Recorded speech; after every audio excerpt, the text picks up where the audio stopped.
Alhamdulillah, il ne faut pas perdre de vue que toute chose est décrétée par Allah subhanahu wa ta'ala, quelle que soit la chose, une calamité, un malheur, une chose qui t'arrive, qui touche la terre, tout cela dépend d'Allah subhanahu wa ta'ala. Kulli shay biyadillahi azza wa jal. Toute chose est entre les mains d'Allah subhanahu wa ta'ala. C'est pour cela qu'il faut que tu fasses attention à tes réactions, à ton comportement, à tes paroles, voire même à tes passions. Parce que tes passions, des fois, ils peuvent l'emporter sur ta raison. Et tu te mets à prononcer des paroles qui peuvent être graves, des paroles de non-reconnaissance à l'égard d'Allah subhanahu wa ta'ala. C'est pour cela qu'il ne faut pas que tu oublies que le malheur en lui-même, la calamité qui peut te toucher ou qui peut toucher un proche, dépend d'Allah subhanahu wa ta'ala. Tout avait déjà été décrété à la base. Et Allah subhanahu wa ta'ala nous le rappelle parfaitement dans le Coran lorsqu'il nous dit Ma asaba min musibatin fil ard wala fi anfusikum illa fi kitab min qabli an nabra'aha. Inna dhalika ala Allah yasir. Tout malheur, nul malheur ne touche la terre ou vos propres personnes sans que cela n'ait été décrété dans un livre au préalable avant même que la chose soit créée. Et certes, cela est facile.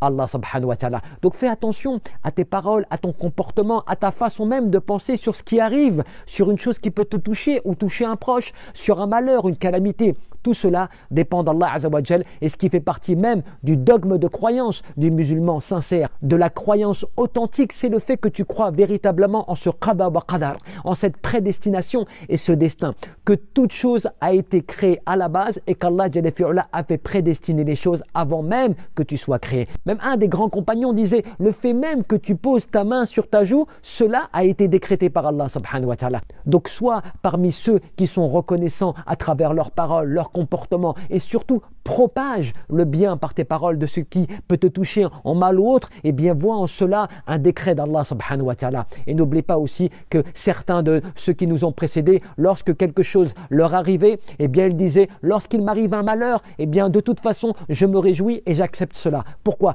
Parce qu'il dit, je sais que cela provient d'Allah et que c'est une chose qui a été décrétée par Allah subhanahu wa ta'ala me concernant. Il fait donc partie de la foi du croyant de se rappeler que tout ce qui provient d'Allah, eh bien devrait être pour toi une chose qui te ramène à Allah subhanahu wa ta'ala, qui te connecte à Allah jalla fi'ala. C'est aussi cela le tawhid, le fait que dans l'unicité d'Allah subhanahu wa ta'ala, ce à quoi tu t'adonnes dans ton adoration, eh bien tu te rappelles que tu dépends de lui dans toute chose, du début à la fin, du moment où tu es né et jusqu'au moment où tu mourras. Wallahu a'lam, barakallahu fikum.